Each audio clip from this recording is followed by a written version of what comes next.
Kia ora koutou katoa. I am so delighted to share with you the achievements of CARE over this past year, 2020.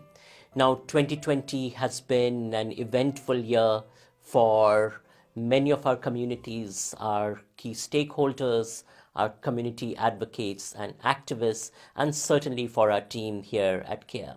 Much like many of you, we have struggled to make sense of COVID, struggled to respond to it, and work with our communities to address solutions that are meaningful to community life.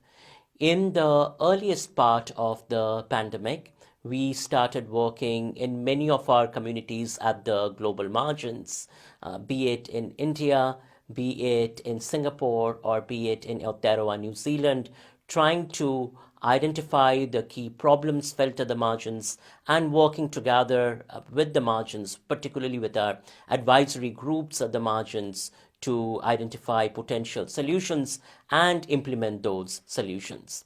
So our work in Singapore, for instance, with low-wage migrant workers, built on our existing advisory groups with migrant workers to document the key challenges that were being experienced by the migrant workers, to foreground potential solutions as envisioned by the migrant workers. And through that process, then we put together a few white papers that served as important registers into policy, as well as for a basis for policy conversations, especially related to conditions of housing experienced by low-wage migrant workers in Singapore, conditions of food, access to health and healthcare, and fundamental working conditions that govern migrant work.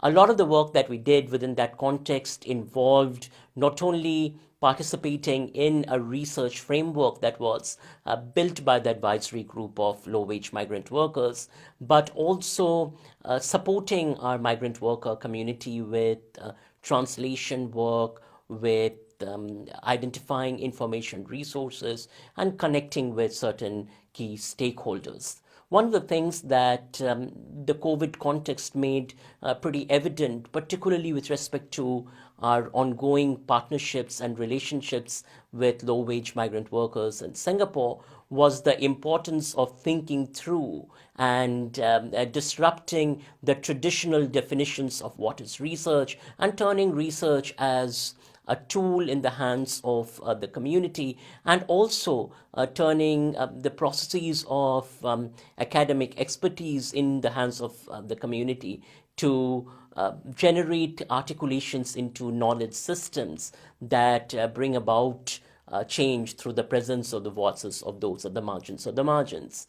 Similarly, in our work in India, a lot of the communities, the villages where we have in the past done our work, became sites where precarious migrant workers that had been expelled because of the lockdown that was carried out without much planning were returning into. So within that context, communities, community of advisory group members, our research team worked on developing food solutions. Often that ended up being in the form of organizing community food drives, community food circulation and support, as well as community organizing of prepared food distribution systems. That was also tied to then working one-on-one in advocacy roles with migrant workers in terms of trying to arrange transportation, trying to support them in securing access to shelter, or trying to simply, in many instances, connect them with other key activists and community organizations working within that space. This work then that we evidenced both in Singapore and in India, that made visible really the nature of culture-centered methodology in terms of finding various ways of building friendships and supporting those at the margins of the margins in their everyday struggles, also came home in terms of the work that we were doing in Aotearoa, New Zealand. In the three communities where we have been doing our work since 2018, in Glen Innes, in Highbury, in Fielding, the context of COVID-19 became the site at which communities articulated ways in which they could address the key challenges they were facing. In the initial context of the measures that were implemented, the lockdown measures that were implemented, we heard our communities discuss lack of access to voice infrastructures. We had those at the margins of the margins discuss the ways in which they were falling through the cracks. In spite of fairly strong support systems and frameworks that were put together by the state, we learned about access to, or challenges with access to, testing sites, or lack of access to information related to testing. A lot of this work pointed toward communicative gaps that were being experienced in communities. And this became the basis for a series of white papers that CARE put together, voicing these community needs and creating knowledge platforms for these needs to be articulated. Along these lines, our communities also started a wide range of community-led initiatives in a COVID context. So both in Highbury and in Fielding, for instance, our community members have started food gardens, bringing in the community because they identified the lack of access to healthy food, particularly food that would support health and well-being, was a challenge. And this challenge they felt could be addressed by community coming together and trying to address it through community participation in growing food. Similarly, some of our ongoing work has focused this year on racism and the ways in which racism impacted the COVID context. Now, we have seen this across the world in terms of COVID really further making visible the effects of racism, particularly on marginalized communities. Now, early in 2020, right at the moment when the first instances of COVID started appearing across the globe, CARE was in the process of working with our communities and launching an anti-racism campaign. And our work came full circle toward the end of 2020 as many of our communities articulated their struggles with racism, their struggles with racist structures, and the ways in which these racist structures then erased their voices.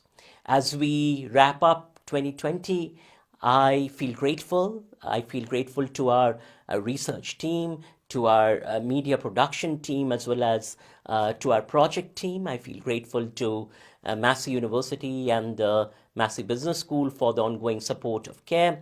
And most importantly, I feel grateful to our community members at the margins of the margins and our community researchers who continue to sustain this work. As we move into 2021, I look forward to discussing with you ongoing work at CARE that is emergent within the context of partnership with the joint venture business unit in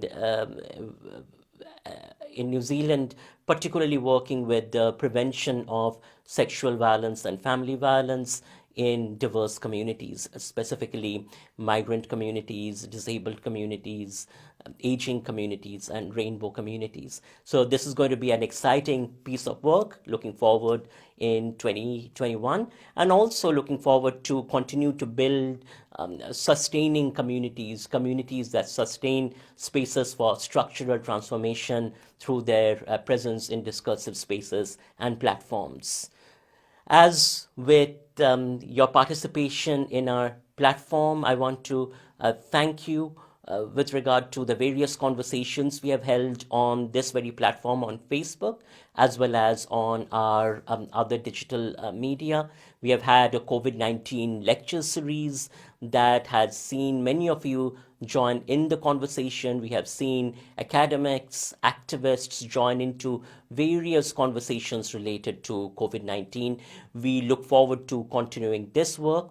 We also, in the later part of 2020, launched a series on whiteness, particularly looking at the academic community conversations on the strategies of whiteness that erase articulations at the margins, and also looking at counter strategies for building just spaces for creating knowledge claims. And we look forward to continuing that conversation as well. Thank you so much, and see you in 2021. We wish you a happy new year, and we hope that this new year brings us new opportunities for recognizing the ways in which we can participate and collaborate with communities at the margins in building a just, transformative world. COVID-19 has taught us and has really shown us the urgency of a structural transformation, that these deeply unequal systems that we inhabit are not sustainable. And I hope that the work of CARE in the coming years will continue to commit itself to looking at strategies for building equitable societies based upon ideas of social, political, economic, and cultural justice.